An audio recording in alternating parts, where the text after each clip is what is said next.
প্রাচীন কথা ইউটিউব চ্যানেলে প্রত্যেককে স্বাগত।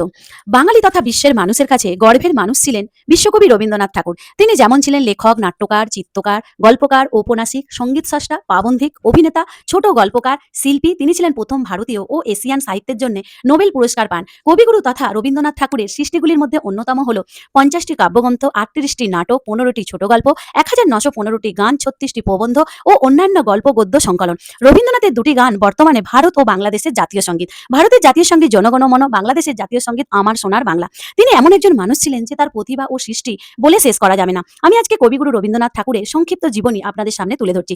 ইংরেজির 7ই মে 1861 সালে, বাংলার 1268 বঙ্গাব্দে 25শে বৈশাখ কলকাতার জোড়াসাঁকোর ঠাকুর বাড়িতে জন্মগ্রহণ করেন। তার বাবার নাম ছিল দেবেন্দ্রনাথ ঠাকুর, মাতার নাম ছিল সারদা সুন্দরী। তাদের 14তম সন্তান ছিলেন রবীন্দ্রনাথ ঠাকুর। ছোটবেলা থেকেই তার চার দেয়ালের পড়াশোনা একেবারেই পছন্দ ছিল না।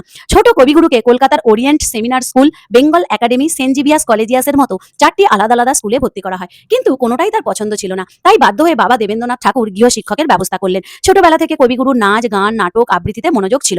মাত্র 8 বছর বয়সে কবিতা লিখতে শুরু করে। 1874 সালে তত্ত্ববোধিনী পত্রিকাতে প্রথম অভিলাষ কবিতাটি প্রকাশিত হয়। 1875 সালে যখন রবীন্দ্রনাথের 14 বছর বয়স, তখন তার মা মারা যায়। দেবেন্দ্রনাথ ঠাকুরের ভ্রমণের নেশা ছিল, কলকাতার বাইরে তিনি বেরিয়ে যেতেন। তাই তিনি মানুষ হয়েছিলেন বাড়ির চাকর বাকর ও দাদা দিদিদের কাছে। 1877 সালে ভিখারিনী নামে বাংলা সাহিত্যেই ছোট গল্পের লেখক। 1878 সালে প্রথম প্রকাশিত হয় রবি ঠাকুরের কাব্যগ্রন্থ কবি কাহিনী।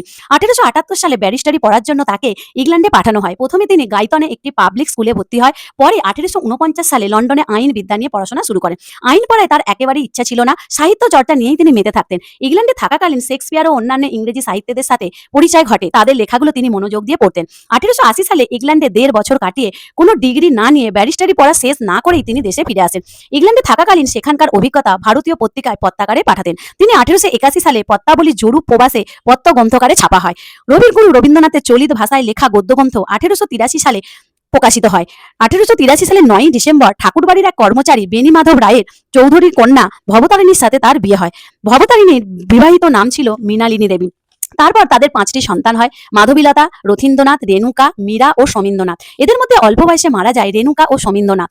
1890 সালে কবির আরেকটি কাব্যগ্রন্থ মানসী প্রকাশিত হয়। 20 থেকে 30 বছরে আরো কয়েকটি কাব্য প্রকাশিত হয়: প্রবাদ সঙ্গীত, শৈশব, রবির ছায়া, করির কোমল। 1891 সালে পিতার আদেশে জমিদারিগুলো দেখাশোনা শুরু করেন। 1891 থেকে 1895 সাল পর্যন্ত নিজের সম্পাদিত পত্রিকায় বেশ কিছু উৎকৃষ্ট রচনা প্রকাশিত হয়। তার সাহিত্য জীবনের এই পর্যায়টি সাধনা পর্যায় নামে পরিচিত। 1901 সালে সপরিবারে বীরভূমে শান্তিনিকেতনে চলে আসেন। দেবেন্দ্রনাথ ঠাকুর একটি আশ্রম প্রতিষ্ঠা করেন, যার নাম ব্রহ্ম মন্দির। ওইখানে বাগানে রবীন্দ্রনাথ চালু করলেন ব্রহ্ম বিদ্যালয় নামে একটি স্কুল। তার স্ত্রী 30 বছর বয়সে মারা যায় 1902 সালে, মৃণালিনী দেবী। এখান থেকেই কবির জীবনে দুঃখ শুরু হয়। 1903 সালে কন্যা রেণুকা, 1905 সালে পিতা দেবেন্দ্রনাথ ঠাকুর, 1907 সালে পুত্র সমীন্দ্রনাথ মারা যায়। এর মধ্যে কবি 1905 সালে বঙ্গভঙ্গ আন্দোলনের সাথে জড়িয়ে পড়েন। 1906 থেকে 1907 সাল তার আরো বড় ছেলে রথীন্দ্রনাথ ও জামাতা নগেন্দ্রনাথ গঙ্গোপাধ্যায়কে কৃষি বিজ্ঞান শেখানোর জন্য মার্কিন যুক্তরাষ্ট্রে পাঠান। স্কুল ও ছেলের পড়াশোনা খরচের অর্থের অভাব দেখা দেয়, তাই তিনি বসত বাড়ি পুরীর বিক্রি করে দেন, এমনকি স্ত্রীর গয়নাও বিক্রি করে দেয়। তার মধ্যেই কবির খ্যাতি বাংলা ও বাইরে ছড়িয়ে পড়ে। 1910 সালে গীতাঞ্জলি প্রকাশিত হয়। গীতাঞ্জলি 1913 সালে ইংরেজিতে অনুবাদের জন্য সুইডেন একাডেমিতে সাহিত্যের জন্য কবিকে নোবেল পুরস্কার দেয়। 1915 সালে ব্রিটিশ সরকার তাকে স্যার নাইটহুড উপাধি দেয়। জালিয়ানবাগ হত্যাকাণ্ডের জন্য তিনি এই উপাধি প্রত্যাখ্যান করেছিলেন।